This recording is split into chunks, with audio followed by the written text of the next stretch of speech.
No. Living the dream at Elmer's on a Friday. Yes. Basically, we just heard them play live in studio, and they are one of the greatest bands that's ever been here.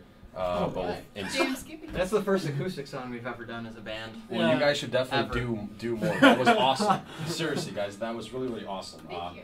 So tell me, how'd you guys get started playing? Like as a whole band? As the Cavaliers. All started at the zoo. Actually, the kind of snowball effect of it was I work at Perry's Music in St. Charles, or in Villa Park on St. Charles.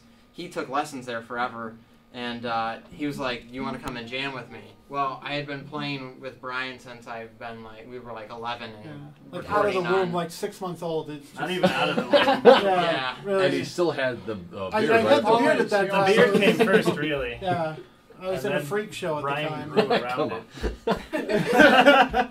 And yeah, so me and Brian knew each other from like 7th grade jazz band all the way through high school, playing in bands and what. And then I talked to Brianne. Yeah, he Facebook messaged me one day. I was up at college, and he was like, "Hey, can you sing?" And I was like, "I guess That's a good I question can. to ask. Somebody who Are you wanted a band. interested in a band? And I was like, "Yeah, you know." And then she recommended John, the bass player, Yeah. who had no contact to outside society other than I stalked him somehow and got a phone number. Yeah. And I really don't know how he did it. And He was in my it was class. weird. He plays bass. It's And cool. I don't think he even liked us for the first month. I still don't like you guys. And For the chicks. that was kind of how it all happened. That's awesome, man. That's awesome. So tell me, where'd you guys get the name Pineapple Cavaliers? Because it's not the most common name. There is a terrible story behind it, so I won't tell you it. But a pineapple is actually the international symbol of hospitality. And we can end on that note. And we're like the cavalry of rock music, you know. So that's fantastic. Doesn't hurt that it's like the most delicious fruit. Yeah. It doesn't. Have you guys ever had it with salt, or am I nuts here? I've heard, but I've never tried. I just use straight a little pineapple dash shots. of it. Seriously, try it. It's one of the greatest things. All right, well, I'll have to do that. Yeah, you know, it's crazy. So, all right, you guys just wrote, and well, not just wrote, but you guys have written 2 awesome songs that I can say because I've just heard them both. Thank you. And hearing them for the first time and thing, it's awesome. Always means a lot. So I think you guys have something really, really awesome here. Thank you. How do you guys write songs? Is there a main songwriter? Where do you guys get your inspirations That guy from? over there. Mostly John. Well, like recently, Chris and John and everybody's kind of like we've been meshing things up. But a lot of the songs that you'll hear we had like a 4-song EP were things that I had written, but wouldn't have sounded anywhere in here as cool without the rest of the band. I tried to come in with like a song mostly done, and obviously I could never play drums like Brian, or lead guitar like Chris, or bass like John, or sing like Brianne. So that's kind of what happens when we all get together in a tiny bedroom or garage, Right. whatever the mood strikes. Which is good because of moods striking and you being in a little bedroom. That could be kind of weird, but good thing that it's actually turned into something. It's difficult to play drums while on a bed, and then like Glabus is like right on top of me, and I'm like, "Geez, Glabus, can you give me a little elbow room there?" It's fine. We're the same person. But we're technically the same person. It's why we never actually touch. Yeah. Because then some like rift in space time will open up, and it'd be like Time Cop all over again. Oh God, that's nuts. Oh, man. Yeah, That's so too we much. don't want Time Cop again. No, not at all. It's happened a few times, but luckily nothing too drastic. Yeah. A few accidental high fives. And we're like, what did we just do? Tell me this: on a scale of 1 to 10, 10 being the most fun, 0 being the least fun, how much fun is it playing in this band? 11. Yeah.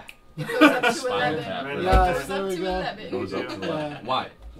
Everybody in this band has music ADD. Like, there are so many influences going on. I can come in with, like, I'm like, hey, yeah, check this out. And Brian's like, that's lame. Step it up a notch. It's like, I won't stand for your garbagey songs. So it's that on a songwriting level, it's a constant challenge. Having people who I think they're such good musicians. They're like, hey, we can't settle for, less. We're not just going to write it, over and over again. Which, Neil Diamond is awesome. Yes. But there's he's only so him. many times we can, she's got the way to move. And it's like, okay, we get it. Thank you so much for telling me that. But okay. All right, guys. So we know that it's fun, but are you guys friends? Oh yeah, totally. For the most part. For the Unless most one of us gets hungry, and then it's kind of and then we not all right. go out and eat together. Yeah, we frequent like Cappies or go to get burritos or something. We're just like, all right, practice is over.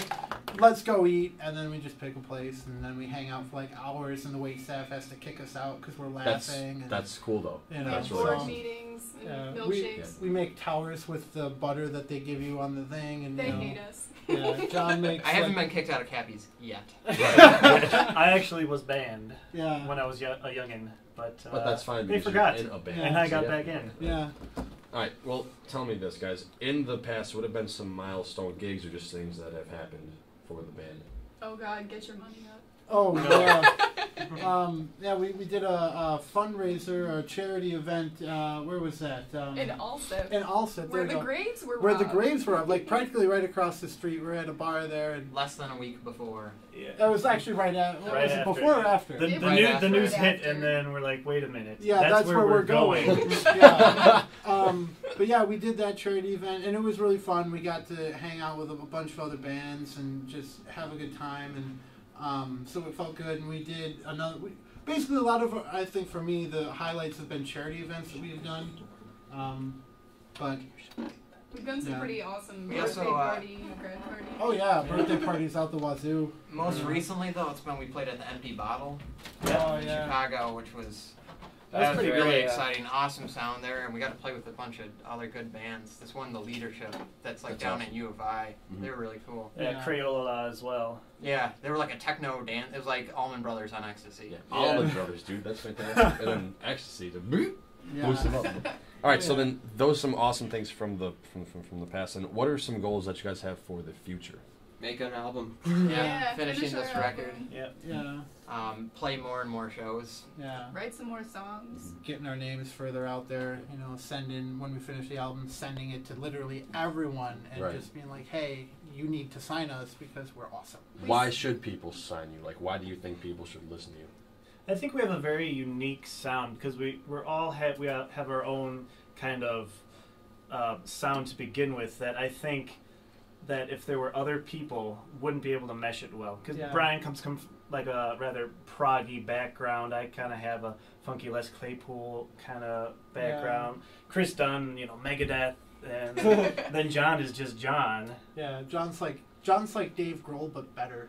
Like awesome songwriter, like addicted to caffeine. No, Yeah. that's I do. not. No, that last part's not true. And it just seems that we're able to take the best from each other and really bring it out Yeah, and so- mesh our songs really well. And I think the songs are like honest. We weren't, going around like, waking up with a bottle of Jack or, like Kesha or something like that. I think what we're writing is actually happening to We don't us, wear but meat like other suits people. or anything Yeah. like that. Yeah. Can I say something really quick? Sure. And this has nothing to do with the band, but it has something to do with Kesha. Okay. There's that first song that she really came out with, TikTok, and there's this line in there that I get so mad every time I hear it, and it's, got no money in my pocket, but I'm already here. It's like, well, you can go on back to where you came from, man, and I'm not going to let you in. Go get your wallet. Go get your wallet. Go get your wallet, God, people. Anyway, Tough Life as a Bouncer. guys, Yeah. talk to me about